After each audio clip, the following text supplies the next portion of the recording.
रामो राजमणि सदा विजयते रामं रमेशं भजे रामेणाभिहता निशाचरचमू रामाय तस्मै नमः। रामान्नास्ति परायणं परतरं रामस्य दासोऽस्म्यहम्। रामे चित्तलयः सदा भवतु मे भो राम मामुद्धर। नमः कमलना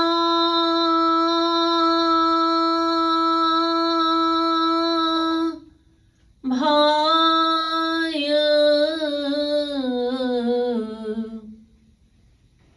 नमः कमलमालिने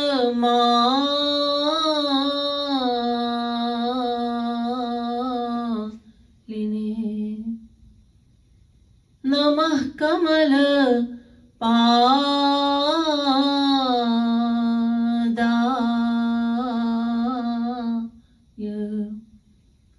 नमस्ते कमलेक्षण यो ब्रह्माणं विदधाति पूर्वं यो वै वेदांश्च प्रहिणोति तस्मै तग्वं हा देवमात्मबुद्धिप्रकाशं मुमुक्षुर्वै शरणमहं प्रपद्ये।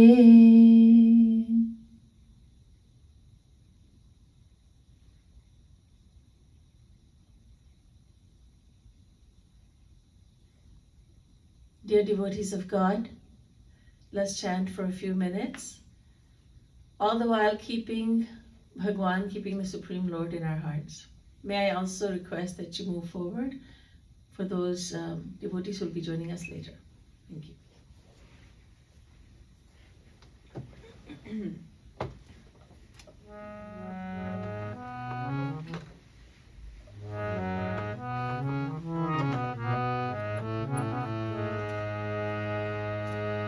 Jai Jai Ram, Jai Jai Ram, Jai Jai Ram, Jai Jai Ram. Jai Jai Ram, Jai Jai Ram, Jai Jai Ram, Jai Jai Ram, Jai Jai Ram, Jai Jai Ram.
Ramchandra की जय, सियावर रामचंद्र की जय, श्रीमद सद्गुरु सरकार की जय।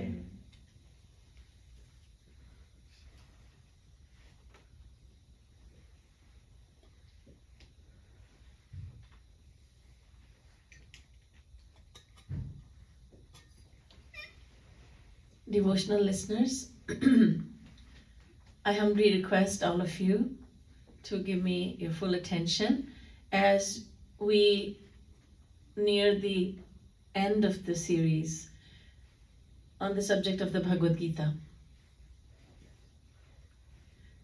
Yesterday and day before, I spoke about grace and surrender. The one who receives God's grace manages to attain the knowledge of God. God cannot be known by any means or methods. He cannot be known by self-effort. The only way to gain his knowledge is by receiving his grace, and to receive his grace, we must surrender to him. The meaning of surrender was also disclosed. To surrender to God does not mean that we perform various rites and rituals and ceremonies before him. It does not mean that we speak fancy words before God. But it means that we give him our mind. Shri Krishna says in the Geeta, Mayeva mana adhatsva mai buddhim niveshaya. Arjun, surrender your mind and your intellect to me. So it is the mind that we need to surrender to God. Mind and intellect are both the same, but the mind performs two functions. One is that of thinking, the other is that of deciding. When it is thinking and planning, then it is called the mind. When it's taking decisions, it's called the intellect, man and buddhi. Sri Krishna says, give both of them to me. So how do we surrender our mind to God? Our mind is very much focused on the material world. And there is no surprise in this, because we have always thought that the material world is full of happiness. We've also thought that although I haven't received that amazing happiness from the world, I will. I plan to receive it very soon, once I graduate. After graduation, once I get a job. After getting the job, once I get a better job. After getting a better job, once I get my dream job. Okay, the dream job is also yours. Now what? Once I get married. Now you're married. Once I have kids. All right, you have kids. Once the kids are grown. The kids are grown now. Once they get married, they're married. Once they have kids and I have grandkids, then I'll be very happy. All lifelong, we keep on making these plans of receiving happiness from the material world, which does not have happiness to give. Now, we must, after understanding that God is happiness and that we must surrender to God, and surrendering to God means surrendering our mind to God, now it becomes clear to us that we must bring God into the mind. But the mind says, I don't want to. I want to think about the world. I want to frolic in the world. I want to have fun in this delightful world. So how do we surrender the mind to God? But when we have a big task in front of us, it becomes very daunting, doesn't it? But if we split it up into little parts, and we say, okay, I'll do this step by step, then it's not so frightening, is it? So we can't suddenly become surrendered. We can't suddenly surrender our mind fully to God, but we can surely work on surrendering it little by little every single day. And Shri Krishna, Lord Krishna has he has told us about two practices that we can employ in daily life through which we may surrender our mind to him. The practical knowledge is right there. So Shri Krishna says, one thing you should do, Arjun, and he's addressing all of us by addressing Arjun. Arjun is every man. Arjun, one thing you have to do is sarva dharman parityajya mam ekam sharanam braja. Renounce all your duties, all your obligations, all your tasks, and just give me your mind. And another practice is tasmat sarveshu kaleshu mamanusmara yudhyacha. Oh Arjun, do your duty, but at the same time surrender your mind to me. Think of me all the time as you do your worldly duty. These are the two practices told to us by Bhagwan Shri Krishna in the Bhagavad Gita. One is called Karma Sannyas Sadhana. The other is called Karma Yoga Sadhana. Karma Sannyas and Karma Yoga. First of all, Karma Sannyas Sadhana.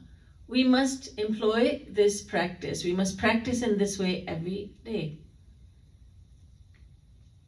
we must renounce, we must give up all the tasks, all the duties, responsibilities, everything. Give up the world for an hour or so every day. And during that 1 hour or more, try to get the mind to think about God. You see, when as we live in the world, our mind is being very affected by the world.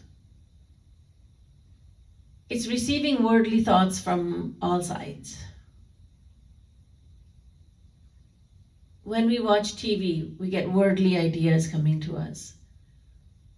When we go to the internet and we browse the internet, we get worldly ideas coming to us. What we are seeing on the internet, on the big screen or small screen, whatever we are seeing is affecting our mind. Worldliness is going into our mind. We see the billboards telling us that there is happiness to be had in the world. Those ideas are going into the mind. We talk to our friends and family members, and what they talk about is how to invest wisely, how to multiply your money, where to go for a vacation, where to go, which store to go to get a good sale. It's all worldly ideas. So our mind gets more and more worldly because we're living in the material world. Plus, we are living in the era which is called Kali Yuga. This is the most contaminated age of the four. The mind is extremely worldly. The mind does not take interest in thinking about God. That's a fact. So we must give up the world for just an hour every day. During that hour, we will try to get the mind to think about God. You see, to live in the world and create a balanced life, have a balanced life, we need to think about God as perhaps even as much as we think about the world, at least as much as we think about the world. There is a fruit called jackfruit. Some of you may be familiar with it. If you cut it, just like that, you take a knife and start cutting it, you'll have sticky liquid all over your hands, all over your fingers. But if you have had this experience, or if somebody has told you, then you will rub oil on your hands, then you'll cut this jackfruit. So the sticky liquid will not stick to your hands. The world is like that, stickiness. It sticks to our mind. But if we apply the oil of devotion to God, then the mind will not stick to the world will not stick to our mind. So for an hour or so every day, preferably early in the morning, the scriptures say, Brahme muhurto uttishtet. O humans, wake up early in the morning. 4 o'clock, 5 o'clock in the morning. Brahma muhurt. If you get up so early in the morning and a family member finds out that you're up at this hour, or you tell someone, and that someone might say to you, what were you doing up at that ungodly hour? Right? Ungodly hour. And I think about this, that's the most godly hour, actually. That's not an ungodly hour. Early in the morning, there are pure vibrations in the atmosphere, and they help us to think about God. Early in the morning is the best time to do this sadhana, which is karma, sannyas, sadhana. Karma meaning our duties, actions. Sannyas meaning renunciation. Renounce all duties and think about God. So go off to your corner in your room or or a dedicated prayer room in your house where you have created a little altar to remind you of God and your Guru. And then Brahma Sutra says, Asina sambhavat achalatvam chapeksha. Then to practice thinking of God, you must sit down with a straight back and you should have your eyes closed so that you may not see the world. As soon as we see the world, we become more worldly because we are already attached to the world. Attachment is of two types. One is love, the other is hatred. We love the world and we also have animosity towards the world. There are some people that we are attached to with feelings of love and adoration even. Then there are others towards whom we harbor feelings of animosity. We perhaps don't realize that whether we love someone or hate someone, the end result is that we will receive the qualities of that person. The mind will receive the qualities of the person that we are loving or hating. It's the same consequence. So we take our worldly mind in a private place at a time when no one is awake in the family. You're all by yourself, and you start to meditate on God. Well, that's easier said than done. Or sit down with a straight back and start to meditate on God. My mind says, no. So we need to give help to our mind. And that help comes in the form of beautiful devotional songs and chants, bhajans and kirtans. They help us tremendously. And when we add a musical instrument to the mix, then the result is even sweeter. The mind becomes more interested. And this is why in the satsang we have the dholak, the drum, we have the organ, the harmonium, we have the cymbals. And if nothing else is there, we have our two hands and we clap. All of this helps us. The sounds that are produced help the mind think more about God. So use bhajans and kirtans. And if you say that you don't know how to sing them, then use one of your gadgets and play bhajans and kirtans. And if you do sing, if you know how to sing them, then go ahead and sing them. When you sing these bhajans and kirtans, what will happen is that the words, if it's a kirtan, Nam Sankirtan we call it, that is just the names of God. Just like Jai Jai Ram, Jai Jai Ram, Jai Jai Ram, Jai Jai Ram. All glory to Ram. So it's just the name, Ram, Ram, Ram. Radhe, Govind, Govind, Radhe. Just the names of Radha and Krishna. That's it. That's called Nam Sankirtan. Just name. Then we have Guna Sankirtan. We chant, we sing about the glory of God. Murali Manohar Karuna Sagar. Murali Manohar Karuna Sagar. Jai Govardhan Dhari. So we sing about Shri Krishna, who is the lifter of the Govardhan hill, and one who plays the flute very beautifully, and one who is infinitely merciful. Karuna Sagar, he is the ocean of compassion, ocean of mercy. So sometimes we do the Guna Sankirtan. We are singing about the glory of God, his attributes, his virtues, his divine virtues. And sometimes we should sing about the pastimes of God.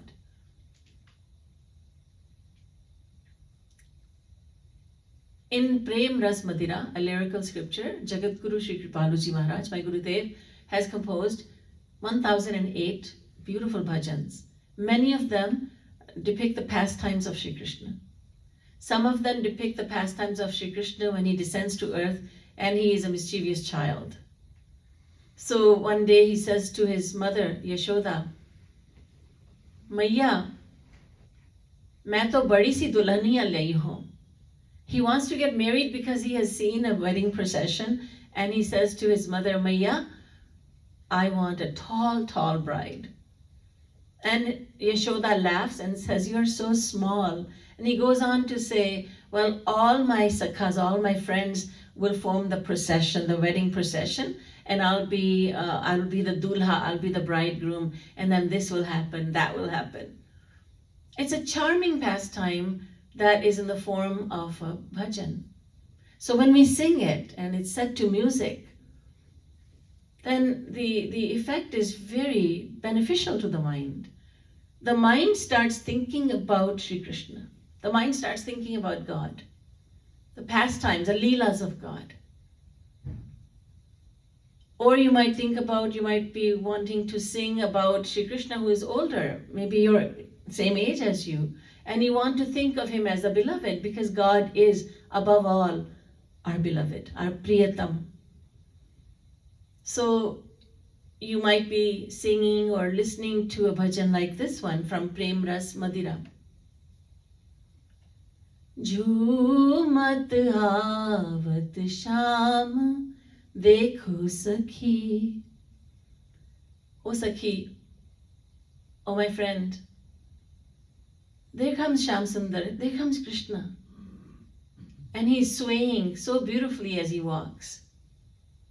So when you sing something like that and you know the meaning, it's very important to know the meaning of what we are saying. When you know the meaning and you're singing this bhajan, then you are able to do visualization. You're able to do Roop Dhyan. Roop Dhyan is a term that coined by Jagadguru Shri Kripalu ji Maharaj to mean not just meditation, but meditation on the divine form of God. So then when you close your eyes and you hear the words and you know the meaning of these words, then you are able to visualize Krishna, who is most beautiful and who is walking, but as he walks, he sways. Because nothing about Shri Krishna is straight. Everything about him is crooked. Devotees say this with love. Unka sab kuch tedha medha hai. He does not stand straight. He stands with his neck, waist, and ankles. His body curves at these three places. So he's called Tribhangi Lal, one whose body curves beautifully at three places: neck, waist, and the ankles. He has a peacock crown on his on his head, and if you look at that, that's not straight. It's curving. You see his head is curving, and he's curving at the three places that I just talked about. So there comes Krishna, he's swaying, and there are so many such songs that we can get help from, and they help us tremendously in thinking about God.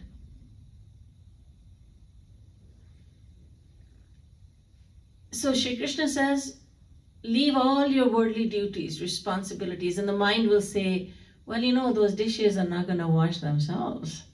They're not going to go into the dishwasher by themselves, you know. You've got to do that work. You don't have the luxury of sitting here for an hour. The mind will say that. Absolutely. Then you tell your mind, yes, yes. We'll get to that later, but right now is a time to think about the most beautiful Krishna. The mind will make up all sorts of excuses, but Shri Krishna says, no, renounce the world. Let go of the world. Become a karma sannyasi. Just for an hour, that's all. And in that 1 hour, it's also very important to know that we should form different relationships with Shri Krishna, with God. The Rasik saints, they're the greatest of saints. They who have loved Shri Krishna, who love Shri Krishna as a beloved, and they love him selflessly. They are the greatest of saints. They recommend to us that we think about God as our master, as Lord and Master, and that's nothing new for us. He's your Lord and Master, they say. But he's also your best friend. He's also your child, and most importantly, he's your beloved. These are the 4 relationships that Rasik saints tell us about.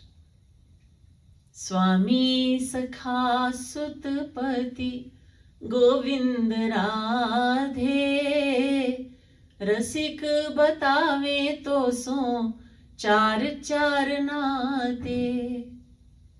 Char nate, 4 relationships must be formed with God. Swami, Sakha, Sut, Piya.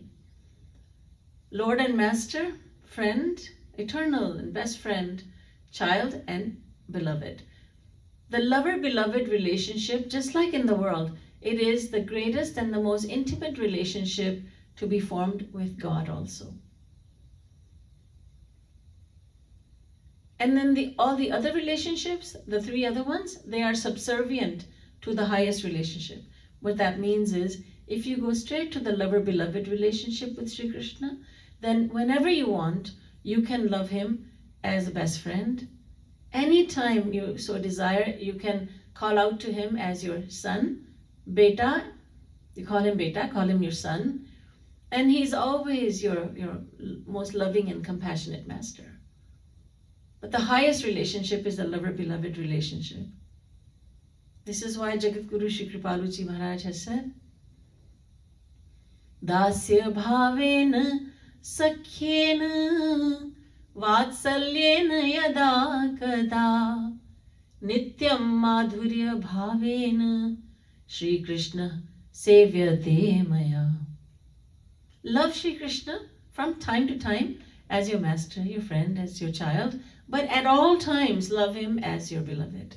Then you have the sweetest relationship with him, you have the most privileges, and you have the right to enter into any and all relationships with him. And that is what we should do when we do Karma Sannyas Sadhana.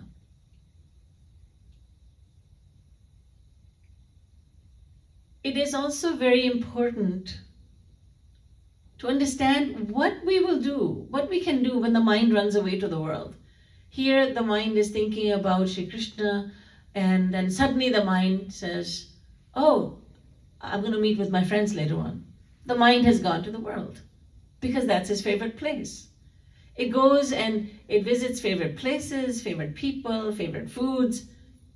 It goes to favorite places and people, and it goes to the world. Then what we tend to do is we tend to get angry at the mind. Oh, this crazy mind of mine, it's thinking about the world again.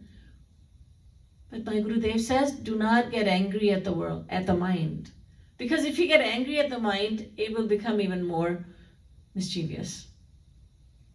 And our mind is very mischievous.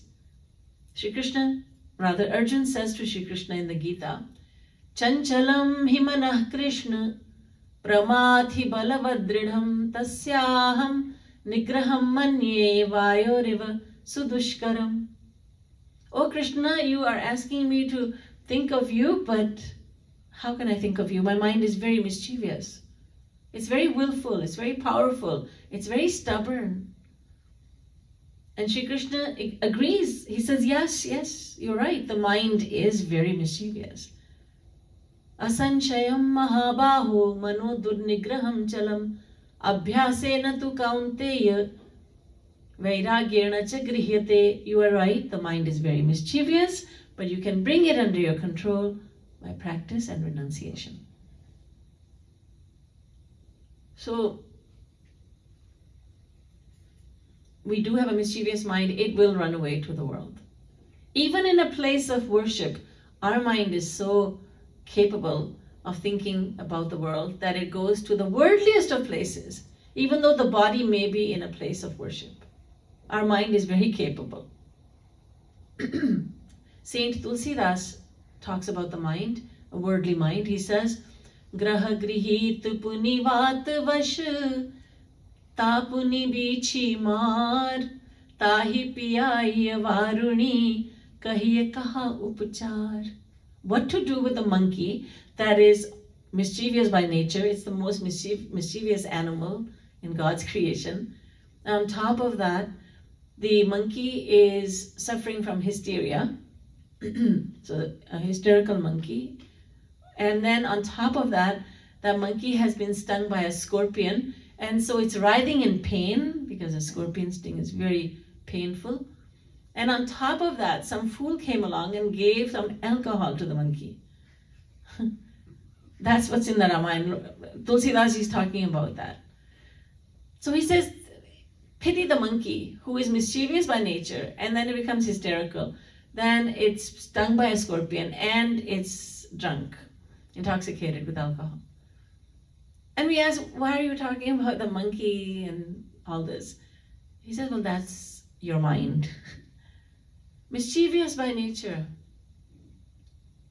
And past sanskars from previous lives, they are wreaking havoc on the mind. And present atmosphere is very, very contaminated, very polluted. And the mind has a tendency to think of worldly thoughts on top of that. So pity the mind, which is like this monkey that Tulsidas Ji talks about. So of course it's not easy to tame such a monkey. It's not easy to tame the monkey mind, but it's not impossible either. Because if it were impossible, Lord Krishna would have said, Arjun, you're right, the mind is mischievous. Just forget about trying to control it. It's not going to be possible. Shri Krishna does not say this. On the contrary, he says, you'll get it done by practice. Just practice, bringing it under your control little by little every day. And that gives us solace. It gives us courage. It gives us the inspiration to start controlling the mind. So, karma sannyas sadhana, in which we use beautiful bhajans and kirtans. And when the mind runs away, that's what I was talking about, what should we do? Well, everyone says, you know, when your mind goes away to the world, you bring it back. But Jagadguru Shri Kripalu Ji Maharaj says, don't bring it back. Just let it go there. Let it go there, that's it? No, let it go there and then take Lord Krishna to where the mind has gone. Wherever the mind has gone, whatever the mind is thinking of, just put Lord Krishna right next to that person or in that place or in that object or near that object. So the mind will be reminded of God once again. Because the mind is going to go here and there from time to time. In the beginning, it's going to be very mischievous. So wherever the mind goes, let it go there, but put Lord Krishna. Wherever the man goes, put Manmohan there.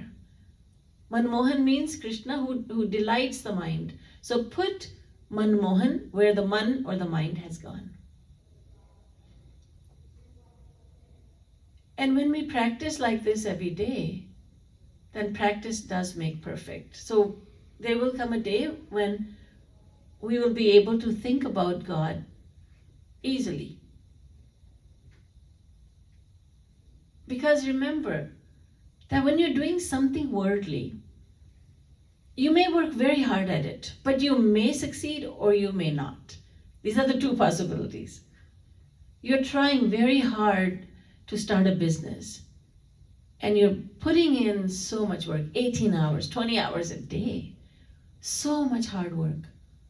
You may succeed wildly, you may succeed mildly also, or you may fail. There's no guarantee. But when you're doing something godly, when you're trying to bring God into the mind, then don't forget that there is a certainty, there's a guarantee that you will succeed. But why? How? Because God is right there and He is noticing your effort. Remember that God and the Divine Guru, they always take note of your effort. They take note of our effort. So because we are working at bringing God into the mind, He is right there to grace us. Jo tu dhave ek pag to main dhaun saath. Shri Krishna says, if you walk one step towards me, if you take one baby step towards me, I promise you, I'll run 60 steps to meet you. Then why should we be afraid? Maybe I'll succeed, maybe I won't. We will definitely succeed. The only condition is consistency. Every single day, we must work at this. And then, as we are sitting there in our prayer room and doing this karma sannyas sadhana, having renounced the world, our world, then at the same time and we're singing the names of God, glory of God and pastimes of God, then it's very important to shed tears. Because tears are very dear to God. Shri Krishna loves tears. And therefore many saints have talked about tears. Like Mirabai, a great female saint hailing from Rajasthan in India. She was a Krishna devotee. And she has said, she has written exquisite poetry, and she has written these words. Akhiyan jal sinch sinch prem bel boi, ab to bel phail gayi, anand phal hoi. She says, I have nurtured the vine of love with water of my eyes. I have cried and cried for Shri Krishna, and now there is a sweet fruit of Krishna's love that I am tasting. So she talks about crying for God. Sant Kabir has said, Kabira hasna dur kar, rone se kar preet, bin roe kin paiya, prem pyaro meet. He says, oh aspiring devotee, learn to cry for God. Without crying for Him, you cannot reach Him. No one has ever reached God without shedding tears of love for Him. Ramakrishna Paramhans has said, people shed buckets and buckets of tears for the world, but who really cries for God? It's a rare soul who cries for God. We cry for the world so much. Oh, my son. Oh, my wife. Oh, my brother. Oh, my this. Oh, my that. We miss people who have gone away from us. Either they are the dearly departed ones or they have moved to another country. We miss them. We cry for them. But how often have we thought, oh, Krishna, I have eternally belonged to you, but I have never seen you. When I saw you, I didn't recognize you. I don't love you. I love the world so much. I love the creation so much, but I don't love you, the Creator. I am a sinner of such great proportions. I'm so sinful that I don't even love you. How many times have we cried? We have to ask ourselves, how many times have I cried for God? And why do I think that's odd? That's the most natural thing to do, to cry for God. The one who was always ours, who will always remain ours. For Him, we have no concern. But people of the world, we call them our loved ones, our flesh and blood. They change with every lifetime. We have a different set of parents and siblings and spouse and children in every lifetime. And in every lifetime, we consider them to be our own flesh and blood. For them, we cry and cry. We spend a whole life crying for them. So Ramakrishna Paramhans asks, who really cries for God? Nayanam galadashrudharaya, vadanam gadgadaruddhaya, gira, pulakair nichitam vapukkada, tavanamagrahane bhavishyati. Ashtapadi by Gauranga Mahaprabhu, also known as Lord Chaitanya. He says, he has the 8 well-known verses known as Ashtapadi. In one of them, he says, O Krishna, when will that blissful moment arrive when there will be tears streaming from my eyes non-stop as I sing songs of your glory? I wish to cry for you. When we shed tears of love for God, then our heart, what's happening is that our heart is melting. Our heart is affected. Our heart is melting for God. And that melting heart comes out in the form of tears. And the one for whom we cry, He enters our heart and He gives us His divine powers. Little by little, our heart becomes more and more, it goes more and more towards divinity. The more we cry for Him, the more divine qualities it receives. So this is something which is absolutely necessary. There was a devotee or disciple of Gauranga Mahaprabhu who graced this earth 500 years ago. He was a combination of Radha and Krishna. Radha and Krishna combined had come in this form. So he was very fair complexioned on the outside, because Radharani is very fair, and he was the dark Krishna on the inside. And he played the part of the Guru at that time, 500 years ago. So he always talked about the importance of crying for God. He had one disciple, there was one disciple who simply could not cry. And he would try and try, but he just couldn't shed tears. So one day he thought, I have had enough of this nonsense from my mind, and today I am going to shed tears. So he brought a packet of chili, and he put it in his pocket, and when he reached the satsang, the kirtan was going on, led by Gauranga Mahaprabhu, who was none other than God himself, and he still couldn't cry. He quietly took out the packet of chili, went like this. Tears were produced. So someone saw this man, because we often think we are supervisors.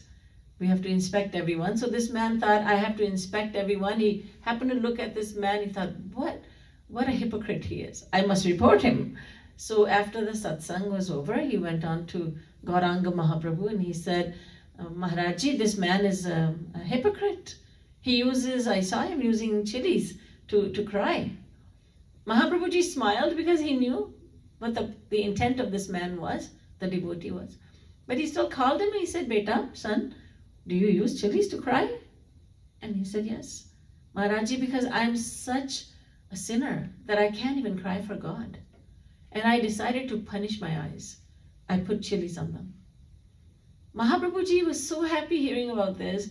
He embraced this man and he said, you won't have to use chilies any longer, much longer, because you have truly understood the importance of shedding tears. You will not have to use chilies for very much longer. My son, there will be Ganga and Yamuna flowing from your eyes. You will not be able to stop the tears. So tears are an essential part of our Rup Dhyan, meditation on the form of God, meditation on Shri Krishna. We're not talking about meditation on the nose or on the third eye or on the breath or on a flame. We're going to right away just do meditation on God. Why not?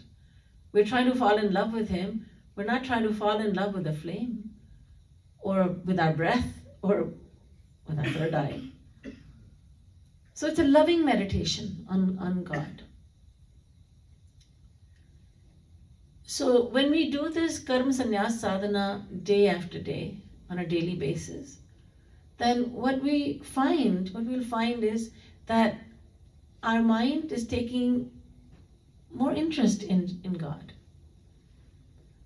My Gurudev used to say, seeing that your mind becomes addicted to impure things like cigarettes and alcohol and drugs, and the mind starts taking delight in these things that ultimately damage the body and the mind, why do you think your mind will not become absolutely delighted by Shri Krishna, who is happiness himself? So when we practice in this way on a daily basis, we will find that our mind is taking delight, more and more delight in thinking about Shri Krishna. But this is just one sadhana. This is just one way of practicing devotion, bringing God into the mind, surrendering the mind to Shri Krishna. The other practice is tasmat sarveshu kaleshu mamanusmara yuddhecha. When you get out of your prayer room or that designated part of your house or your room where you are sitting and practicing devotion, then you will go to your work, you'll go to the office, you'll go to run your business, you go to wherever you are working. You do your daily chores. Should you just forget about God, then wait for the following day to think about Him again? No. Our aim is to think about Him 24 hours a day. Sarveshu kaleshu, all the time think of me, O Arjun. So even as we work in the world, we must think of God. So that is karma, yoga, sadhana. You do your duty, but at the same time the mind is united with God. Karma Yoga Sadhana. Both these sadhanas are recommended by Shri Krishna in the Geeta. So we've talked about one of them. Tomorrow in the final session, I will speak about the other one. Boliye Vrindavan Bihari Lal ki Jai. Srimad Sadguru Sarkar ki Jai. Jai Jai Shri Radhe. Jai Jai Shri Radhe. Jai Jai Shri Radhe.